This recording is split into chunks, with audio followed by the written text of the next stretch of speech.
I'd just like to start with a slide, just, I suppose, restating the intention behind this series. These are 6 webinars of the coming 6 months, looking at different aspects in the changing innovation landscape in relation to local growth. The last webinar was described the overall context for change, and then we've got some issue-specific webinars such as today's and ones in the coming months. All webinars are free for all. They are recorded, and presentations are available from the NHS Confederation website. Well, first of all, I'm going to bring Andrew in just to talk about the background to science and innovation audits, and that will kick off our conversation. Please, if you have any questions at any point, please do write them in the comments box, and I will pick them up in our general discussion after our presentations. Thanks, Michael. Thank you very much. I thought it might be useful just to establish quite early on the sort of historical context that underpins science and innovation audits. Some of the reasoning behind government's drive to conduct them across the country in as much as geographic coverage as possible, and some of the context in which they sit as part of the place-based innovation intelligence matrix. They were announced in November 2015 by Joe Johnson in tandem with the Smart Specialisation Hub, as part of the kind of attempt by government to establish where innovation strengths might lie across the country. Historically, certainly in England, not to sort of speak too much for the devolved administrations, we have an historic problem with understanding where our innovation strengths lie and understanding exactly how we can best support them. One of the things we're trying to address, or government was trying to address through the audits, was to try and build up a picture of place-based intelligence effectively, to try and get some bottom-up feedback from local areas to determine where they were strongest and to determine what support they might need to really enhance those strengths and turn them into world-leading specialisms. The idea was to bring together lots and lots of local actors, LEPs, looking for partnerships, that is, academics, businesses, people from other backgrounds, to try and put together something that was as sort of holistic a picture as possible of the specialisms of local areas. The intention was always for local areas to be able to self-define their boundaries in this sense, and to be able to form consortia around the sectoral strengths that they identified amongst themselves, and be able to put together reports and present those to government to identify exactly how they could best take forward some of the strengths they surfaced, whether that be through individual projects or through longer-term strategies. There have been 3 waves of audits thus far. They comprise varying geographies and different sectoral focuses. They range from the very large ones. The Midlands Engine had a very substantially focused audit in wave 1, which is a very, very large geography indeed, with surprisingly tightly focused sectoral specialisms, but I think it's obviously a very, very, very, very hefty geography around which to try and build particular projects and ideas, as we're seeing, and some more tightly focused ones. The 3rd wave, for example, has seen the Knowledge Quarter in sort of northwestish sort of London put together a bit, which is geographically very, very, very small, very focused, but does have the scope for potential additionality beyond its borders. The audits themselves are essentially an exercise in surfacing data, bringing together as much information as possible on where local strengths lie through a variety of different sources of data, some existing data that's curated by the areas themselves, and some of which is put together by Technopolis, the analytical contractor, which government has funded to come in and support the audit process.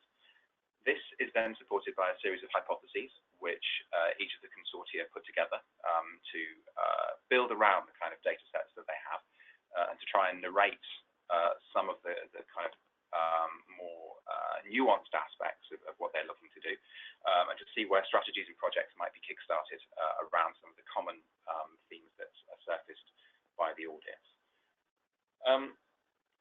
As I say, it addresses the key issue of understanding of where we as a nation are strong and can best focus our supports. This obviously has relevance in terms of the rebalancing agenda, but it also has relevance in terms of supporting excellence wherever it's found, which is a very difficult balance to strike, and one that I think UK research and innovation, when it is brought into life in its fullest sense in April of next year, will have to try and take into account. But I'm sure we'll talk about that in future webinars. The audits are really an opportunity, I think, and I'll extensively on that, to forge longer-term collaborations and to bring people around the table to have discussions about exactly where some of the common strengths can be animated and exactly where there are complementarities between activity. In return, I think it helps people to get to the table and get to the leading edge of where strategy is developed and where projects are taken forward. It really helps to be part of the decision-making process and ultimately try and put together an evidence base for potential investment, whether that be public or private. There's another slide here, which is just examples of some significant examples of audits here. Wave 2, I think, have some notable ones with large health elements, obviously transformative technologies, which Nick will be speaking to, and medical technologies in the Leeds City region, which was another quite sort of health and life sciences focused audit exercise, all of which bring together lots and lots of prominent thinkers and actors with an awful lot of influence to wield. We'll talk a little bit more about the future of the audit process towards, I think, the end of the webinar and how people can best get involved and what those benefits might be. And I imagine we'll see more from Monday's Industrial Strategy White Paper as to how the audit consortia can be supported, whether that be through financial interventions or through perhaps some sort of codification of what their roles are in the decision-making process. Ultimately, the goal of government originally was to provide as much geographic coverage of the country as was possible, and to the extent that comparability was achievable and desirable. That goal is being pushed towards with Wave 3. There are then decisions to be made in terms of whether there will be a way forward, if so, what form it would take. But I think that's a fairly rapid whistle-stop tour of the rationale behind the audits. Thanks, Andrew. And I think you've also reflected on that slide why we're holding this webinar now, the timing of that Wave 3, which has only very recently been announced. I mean, in terms of the time frame for Wave 3, I mean, what are we expecting? The reports are meant to be delivered in June of next year, which looks like a nice, comfortable turnaround time, lots of time to iterate and reflect and come back with something very considered.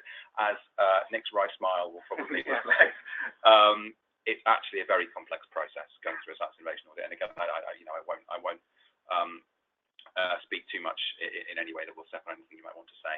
But people do find it a very engaged process, and you need to devote, just a cautionary note early on, a lot of time and resource. And I think it's significant, certainly where there are academic leaders, for example, in processes like this. The summer is largely very difficult for academic leaders to take a particularly active part in this kind of process. So I think it's worth going in with eyes open as to how much work there is involved over a 6 or 7 month period. Excellent. Well, thanks, Andrew. And I'm sure we'll come back to some of those issues. For people joining who are particularly interested, actually looking forward, they may be in one of the areas in Wave 3, or they may be looking at the Wave 4, and as you mentioned, some of those pushing right across the country. Well, that's an excellent start to proceedings, and how better to complement that central view of the intention, the policy intention, and what's happened since George Johnson's original announcement in terms of the waves of science innovation audits, with actually a view from someone who's been there and done it, and we'll find out whether he wears the scars or not, Nick. So I'm just going to pass over now to, as I mentioned, Nick Scott, round from Oxford HSN, and Nick will take us through his regional input into the SIA. Nick, please take us away. Thanks very much, Michael, and Andrew, thanks very much for the background. I think that was a very comprehensive view of it. In Oxfordshire, we spent a lot of time considering the importance of a science and innovation audit, and the timing of it was quite appropriate because it built on a report that had been done called the Oxfordshire Innovation Engine, which really looked at the asset base, the science base, and the industry base across Oxfordshire, and how that could be improved and built upon. So several years after that, when the SIAs came out, we all felt this was a good thing to build on. As a grouping, we formed for the Wave 1. We were unsuccessful in the bid on doing that, made some modifications, and then were successful on Wave 2. So I suppose the first message I would give is if you're keen to do this and If at first you're not successful, then it's always worth trying again, because you always learn from comments and things like that. As a grouping, we had a broad diversity of stakeholders, including the LEP, the UK Atomic Energy Authority, Science Technology Facilities Council, RACE, Satellite Applications Catapult, Oxford Brookes University, and the lion's share of the work was undertaken by the University of Oxford, who did all the coordination work on this.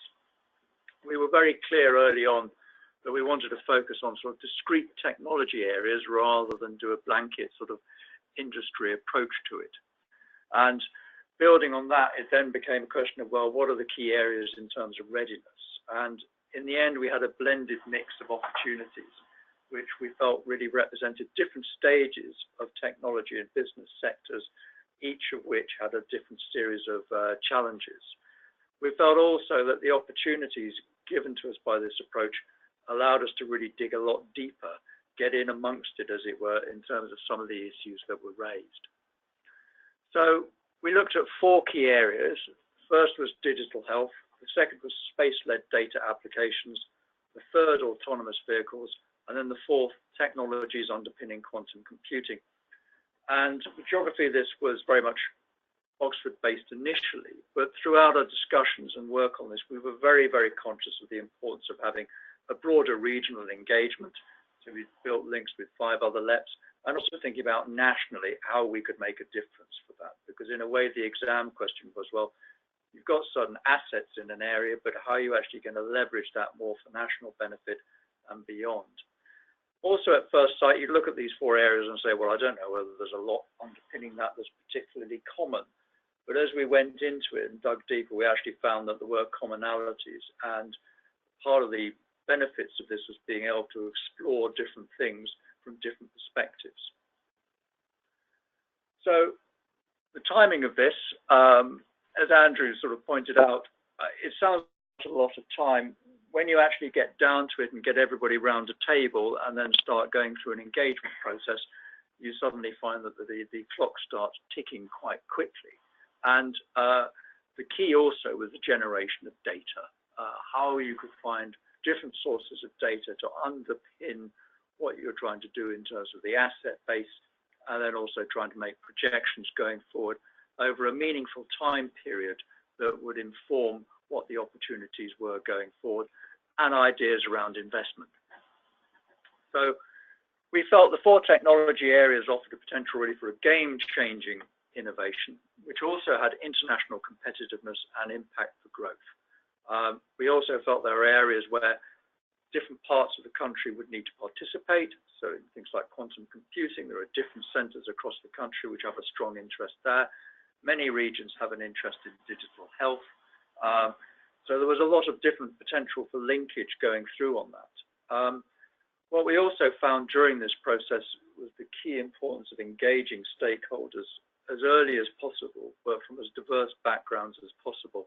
And we did a lot of work with the industry engagement part of this as well.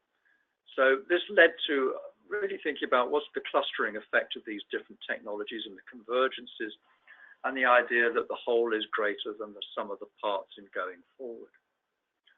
So I just want to go through each of the sort of 4 areas in a little bit more detail.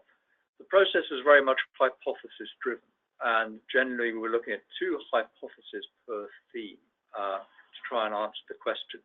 Just going out doing a straight sort of asset analysis really wasn't terribly meaningful, in the sense that we needed to be able to understand what are the challenges in each of these areas, what are the pinch points, what would we do if there was an opportunity to invest in specific areas, then actually to leverage the opportunity. So in digital health, we really looked at how you would integrate digital health inventions within the current healthcare system. There's a lot of technology push in the digital health area, but it's more challenging in terms of the technology pull into health systems about how that's done. There's also a piece around the streamlining of the process across a local, regional, and a national adoption process. And many SMEs and larger companies, if they're scaling up their industrial opportunity, they want to do it scale and pace. And that then calls into, well, you can do something regional, but how do you scale up nationally to maximize that impact? As you can see also, we had a broad range of partners, ranging from the likes of Johnson & Johnson, Microsoft, through to smaller SMEs, the spectrum diagnostics, brainomics, adjacent technologies, and some consultancy input as well, which gave us the sort of breadth of view that we did for this. And based around that, we held a series of workshops with these partners to try and challenge and discuss the hypotheses and then come up with solutions to them going forward.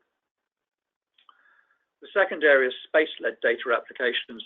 A lot of this was from work that's been built on an ongoing basis out of Harwell for some time, and with the European Space Agency based there and various other partners, that has become a really important cluster in terms of space-based organizations.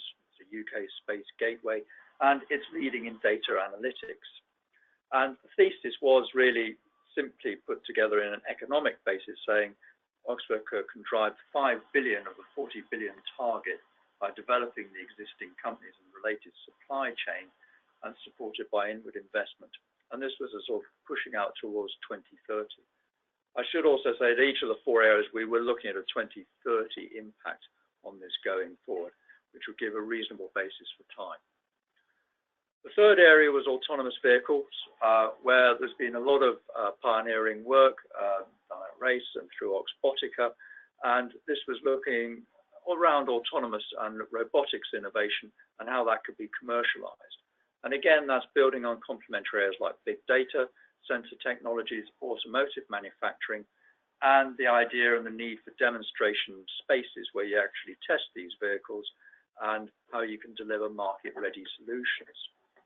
So the existing investment and capacity, the idea was to build on that around having autonomous vehicle test beds, boosting demonstrators, how you can actually evidence that and build business cases to integrate into national and regional strategies, both transport and housing, informing policy, and then developing a pipeline of supporting services around these technologies.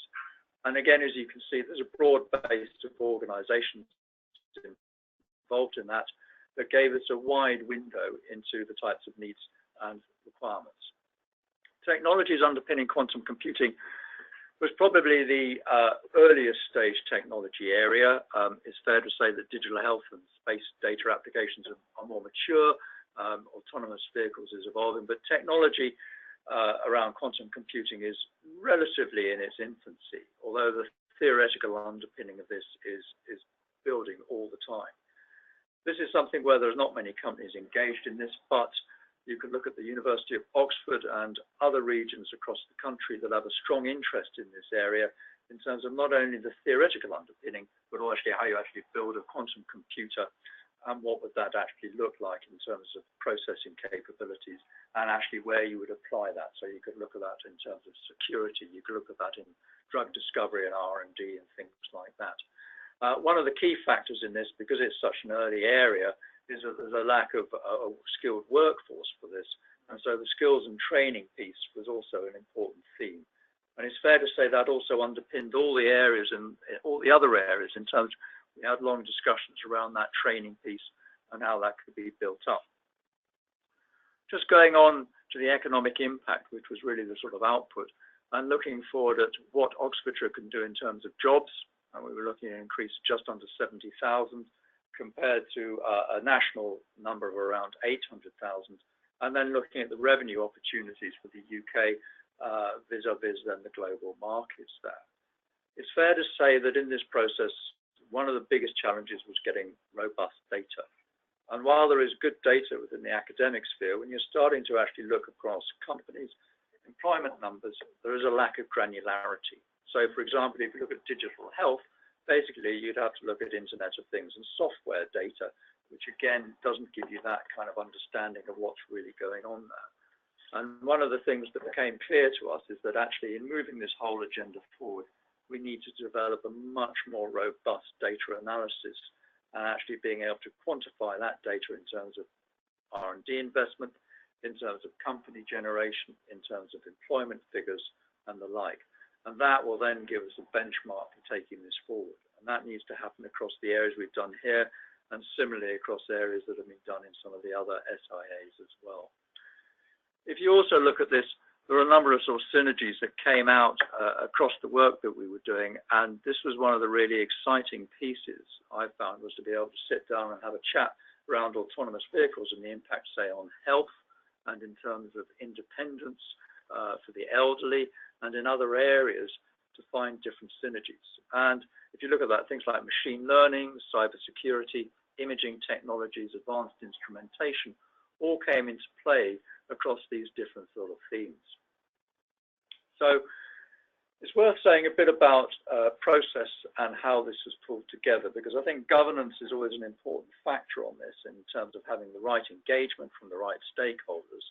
So we pulled together a steering group of influential stakeholders, which did a lot of the sort of day-to-day work around this, which was led by the University of Oxford. And then there was a strategic advisory board, which included representatives from business, the 6 LEPs that we engaged with, and the 2 universities.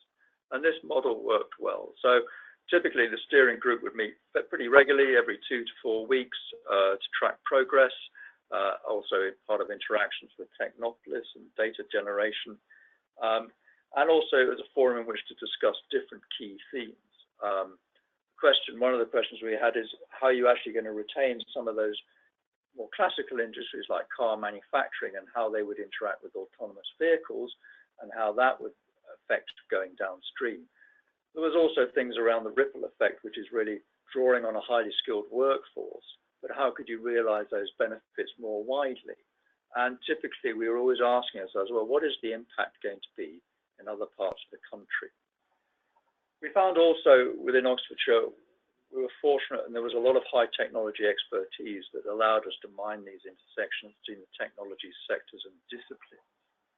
And this really has given us the momentum to think, well, we've done these areas, how can we build on that, and how can we work within these areas to actually build stronger investment place-based cases that will support more work going forward. There were a number of challenges to come out of this, and I would say that with hindsight, there was an awful lot of work that went into this. I certainly didn't quite anticipate the volume of work and the time it would require to pull this together, and I think everybody else doing the process felt the same. We were fortunate, I think, in all of the themes to have backup support from different organizations. So we did a lot of work with Oxford University Innovation that supported on the digital health. There was a team of sort of 4 of us that did most of this work. And even with that team, pulling together the industry stakeholders, running the workshops, building the evidence base, all took time. And my warning to everybody embarking on this process is get your project plan in place early on, get very early stakeholder engagement as well, because you will find suddenly that you're at that point of having to start writing your report, and time is running out, and you do need time to actually test, disseminate, and engage with the partners to find that they're all satisfied with what you've put together. There was also a lot of thinking around the product, services, and the IP. What types of economic models would be effective for future markets?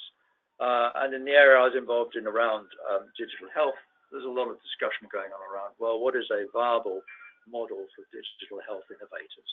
What kind of financial model would work for them when they're trying to put something into the health system? In the environment of quantum computing, what types of models are going to work? And similarly in autonomous vehicles, there's a lot of new thinking that has to go on there. We found that data, although it should have been king, was pretty hard to come by, as I've said. And part of that really was there's a lack of industry data in terms of the coding, employment, and the patents don't always give you a particularly good window on what's actually going on in this space.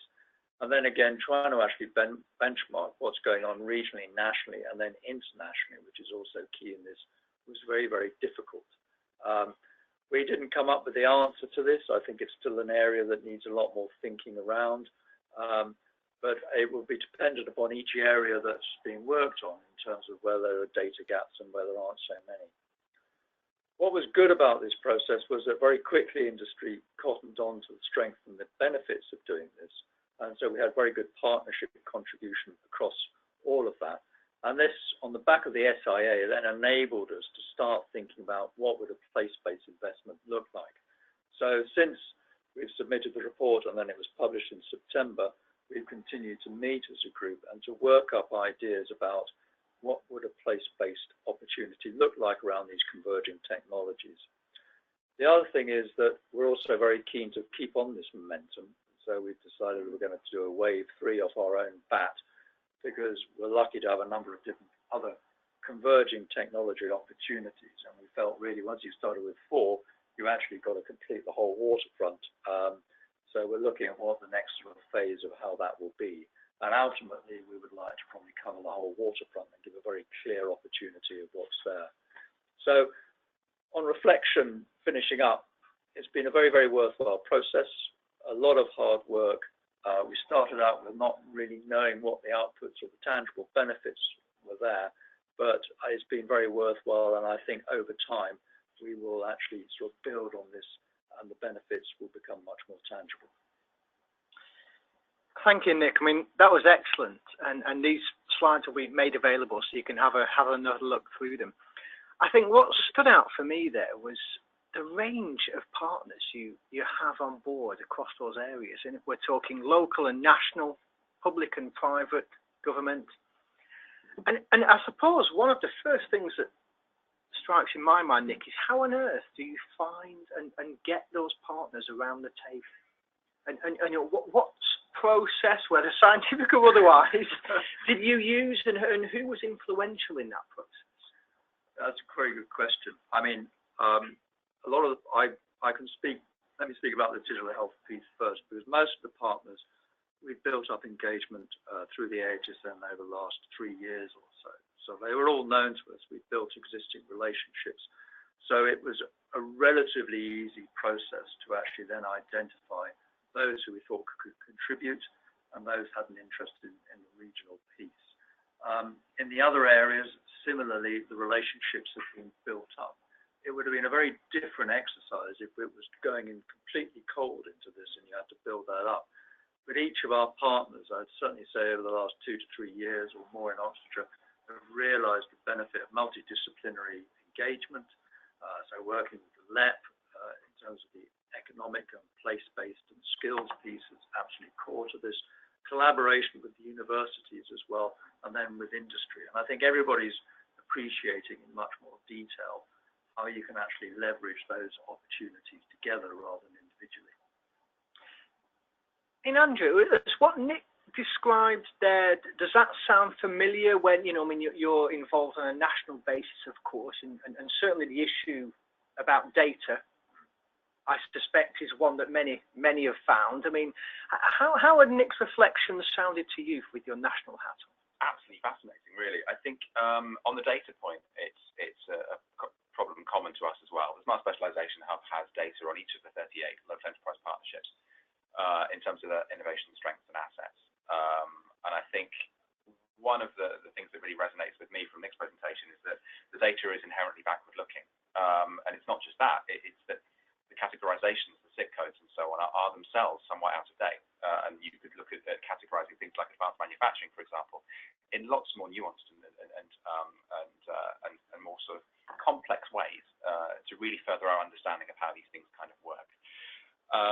So I think that's one common challenge across the piece. From every audit that we've seen and from every local enterprise partnership we've visited that's trying to redraft its economic plan or its industrial strategy, these are some of the issues that resonate and do recur. In terms of the sort of the partnership aspect of it and bringing people together, there are a couple of questions I'd sort of like to put to Nick, if that's all right. One of them, I think, is a fairly, again, it sort of originates in the common experiences of other audits and other consortia across the country. How difficult has it been? You talk about being pleasantly surprised at how engaged industry was with the process. Has it been difficult to keep them at that level of engagement, to keep them sort of on the boil, as it were, or are they still as engaged, partly because you're reanimating the process through doing the wave 3 audit? I think inevitably in this process, industry will want to see outputs. And I think we're now in a phase of looking ahead and seeing what those outputs could be. Overall, industry's remained engaged throughout, and in the conversations that I've had with different partners, and I'm sure the same is true for my colleagues who are leading the other themes, there's still a strong interest. I think everyone also appreciates that this is not a short-term opportunity. This is looking, at the long game across the region. And actually, everybody I think I've spoken to understands the opportunity within the region to build something really meaningful. And I kind of see it as a once-in-a-generational opportunity. Together, there's a common understanding. And the opportunity for that international piece is also at the top of. I think a lot of it's about also identifying those problems. Because if you're talking to industry and saying, what are your problems? And then you'll talk, that's something that resonates with them, then it makes that process of ongoing engagement more substantive and long-lasting. No, that sounds again common to experiences that I think other audits have had, especially ones in wave 2. I think perhaps with wave 1, there perhaps different understandings of what some of the outputs might be. So I think that's probably a benefit of not being in the initial pilot phase. Although obviously there were advantages of being in it as well. I think for a consortium such as Oxfordshire's, there are some, correct me if this is wrong, but there are some perception issues around places like Oxfordshire that they're already quite well advantaged and that they're already very, very sort of focused kind of beacons of excellence nationally. You talk about the sort of Grimsby question in your slide there, not to in any sense sort of disparage Grimsby or places in across the country. Certainly place-based innovation can happen almost anywhere. But was it difficult to persuade partners within the consortium that it was important to take into account benefits for non-contiguous parts of the country that perhaps needed somewhat more economic uplift? And was it difficult to convince people that you needed to demonstrate an understanding of where impacts could be evidenced nationally? No, it wasn't that difficult. I think, to be honest, post-Brexit, everybody's recognised that we've got to capitalise on the clusters and use that as a basis where you can spread that nationally and then internationally. The challenge is not the vision of doing it, it's much more in the how you do it. And that will vary across the technology sector. And that's really, there's a responsibility, I think, in where you have the clusters coming together, a lot of knowledge-based technologies about how you find a distributed model where actually everybody nationally can benefit and engage. And interestingly, this week I had some quite interesting discussions around the energy piece, where actually different parts of the country you might be able to link up, and everybody comes in with a slightly different perspective around problem areas. And actually, what's very good is just coming together and saying, well, we've got a common problem. How are we actually going to solve that? Now, it's a slow business. It's not something that goes very quickly, but I think there's much more awareness of that opportunity. And actually, it's a necessity as well, because if we're going to succeed nationally in a new kind of global system, then we've actually got to look at the partnering opportunities and build on that internationally. And for me, the bottom line comes back in all of this is where do we sit globally competitively, and how you maintain that cutting edge of global competitiveness, but at the same time bringing everybody along in a way you've got a sort of distributed model for that. Excellent. And I think that strategy white paper, where I expect that Grimsby question to be absolutely on people's minds, and that's why I think it's very timely. I'm really interested, Nick, if, with your HSN role, and there might be colleagues elsewhere looking and just wondering quite, what it is and how to engage, and I suppose the what's in it for me. Just looking forward now, how will this affect or influence your work as an academic health science network, being involved in wave in your SIA and then potentially in the next wave as well? I think there are several areas where it does have an impact. The first is that in terms of new innovations, working with different technologies. So, for example, you could look at something like space medicine, where you've got issues around remote monitoring, being able to predict illness and things like that, all plays into the agenda around long-term chronic conditions, and actually finding innovations through different sectors can be very, very beneficial. So that's the innovation piece. The second bit, I think, is having a much more integrated partnership with a broad range of partners enables us actually to do a lot more. And one of the things we're thinking about is how we can create a kind of a living laboratory across the region where we can pull in new technologies, test them, generate real-world evidence across different place-based settings and build on that. And again, you need a whole range of different stakeholders to do that and provide that infrastructure. And then I think the third general thing is that as an AHSN, given we have a role that's industry-facing as well as NHS-facing and academic-facing, there is a need to engage with the cluster development, which I see as being important. Effort has to go into that. And in a way, we sit on a cusp where we can bring together different partnerships in ways that may be more challenging from other perspectives or not. And we can span a more diverse grouping of partners that otherwise may not have been possible just by virtue of our interest and the bandwidth that we have to operate under. I suppose, again, it reinforces that role that if you weren't at the table, would anyone locally from the NHS be there, Nick, in your view? I think it probably would have been a lot less likely. I think it would have been difficult for the provider trusts to step in because they're more further removed from the economic agenda. Then I think if you look at the commissioning side, that this wouldn't be of interest to. So in a way, we're representing the different interests of the NHS, different organisations across the region. Economically, economic growth has always been something that traditionally the NHS has not really looked at. Now it's beginning to that through the AHSNs, and I think ideally there is a virtuous circle where actually you get more innovation taken up in the NHS. You then build the companies on the ground up nationally, and that then provides a revenue base and a demonstration basis then to go out internationally. Many companies still see the UK as a challenge to get into and say, well, we'll go to the US. But I do believe that we do have much better opportunities to embed innovations into the system. And innovation's got to really sit at the heart of the transformation agenda. It's not about the big picture. The challenge with it actually is the nitty-gritty at the coalface, how you do that with multiple stakeholders. And the experiences we've had with that helped us in this overall process as well. I mean, in terms of, I suppose as you've gone through this process, and you mentioned, the relationships which have been developed with several various stakeholders. I mean, there must be a period of learning, not least for other stakeholders about actually the health service needs and how it works, and a period of learning which you will have reflected with health colleagues locally about actually, how the NHS as a partner needs to act. I suppose that must have been quite useful and interesting for you going through this. Yeah, it has been very interesting. I mean, I've spent much more time in industry than I have in the NHS, so I was on a very steep learning curve. But what's struck me in this overall process is that in some ways there's a gulf often between industry and the NHS and their understanding of each other. And our role really has been to try and bridge that gulf.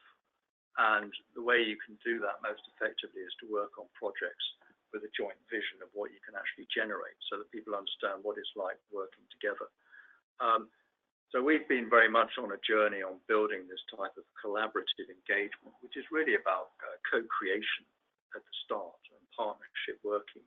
And that is an effective way of going forward rather than coming up with an idea, developing it all by yourself and then going along to a particular partner and saying, would you like this?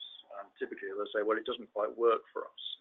So the methodology we find much more beneficial is working with partners to identify the problem areas and then co-create solutions to that going forward. And I think the experience of the SIA for us also underpins that. And I think the partners found that from different angles as well for themselves.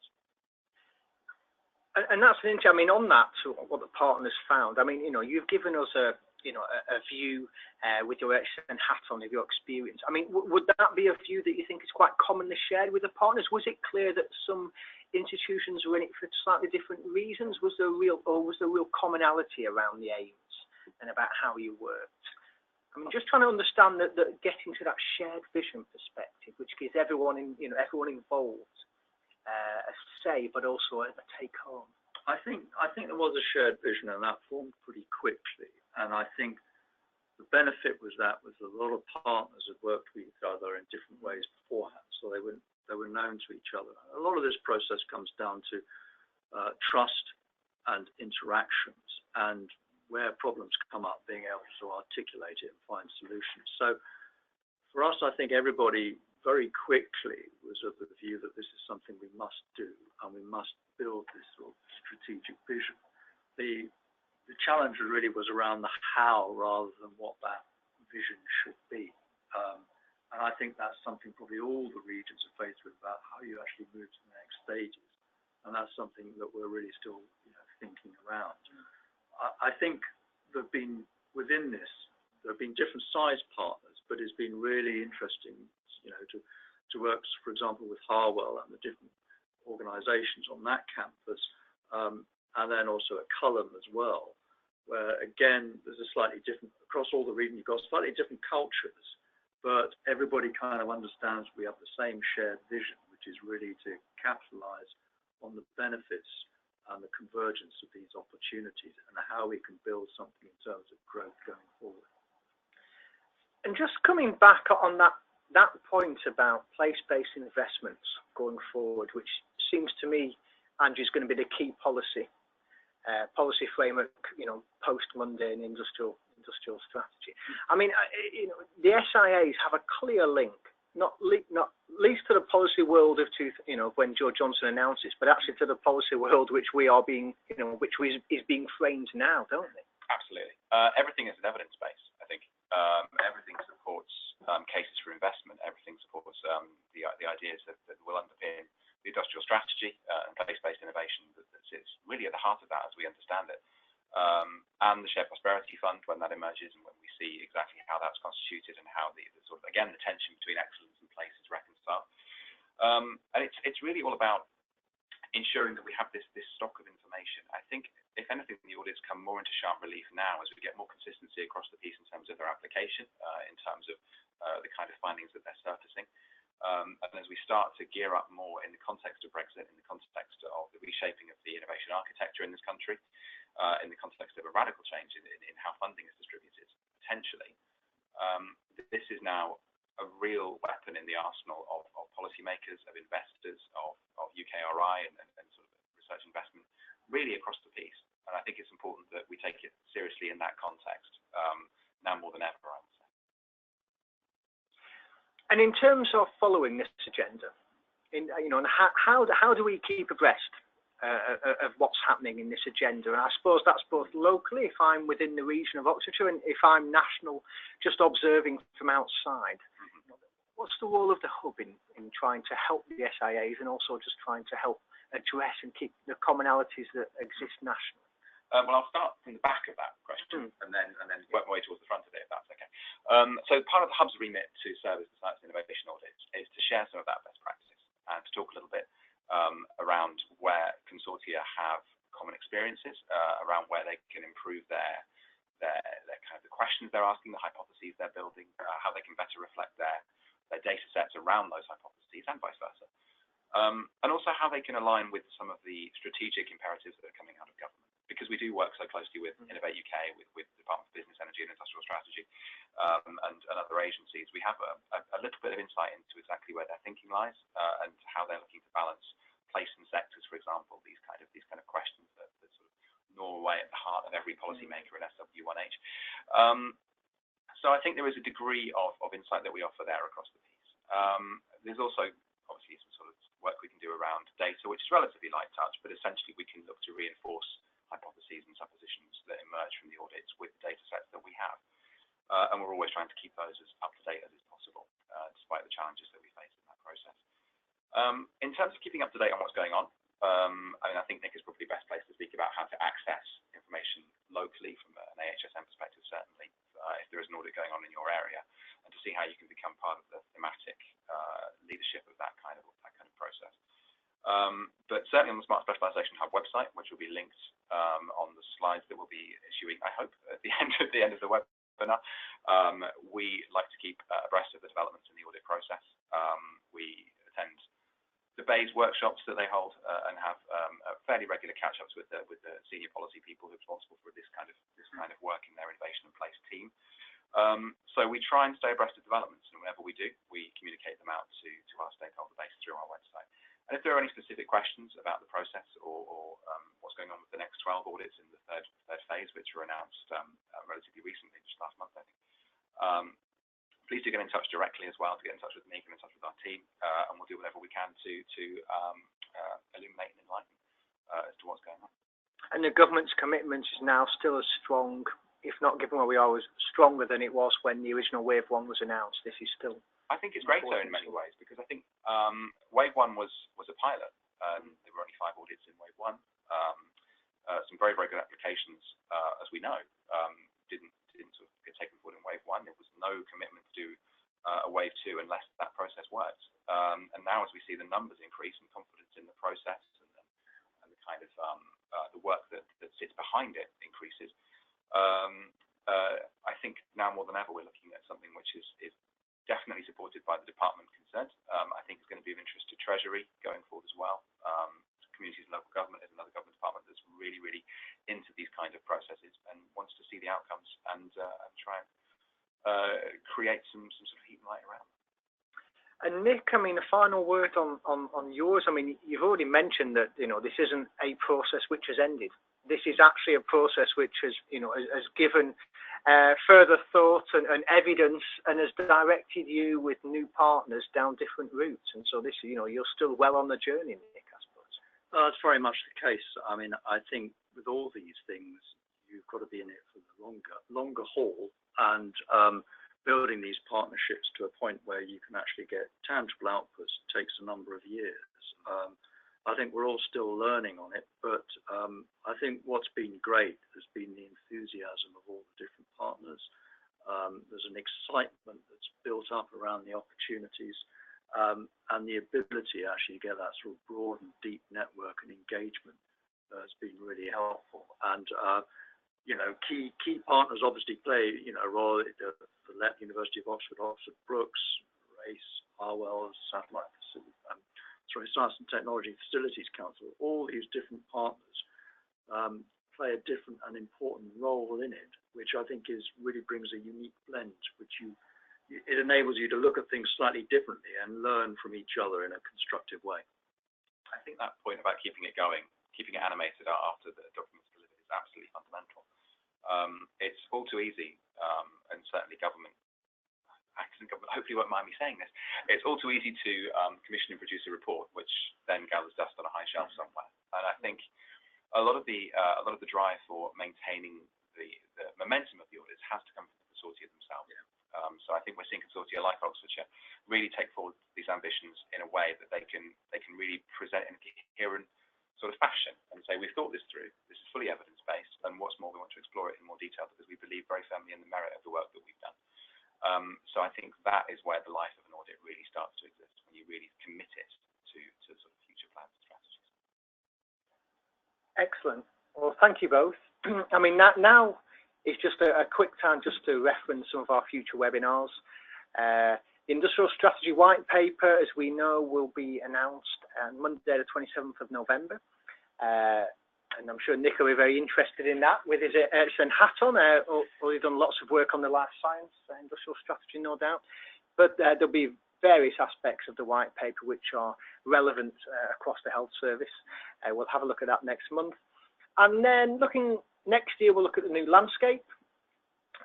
I think you mentioned, Andrew, at the start, some of the changing governance with the new UKRI established and Research England, etc. We will consider those.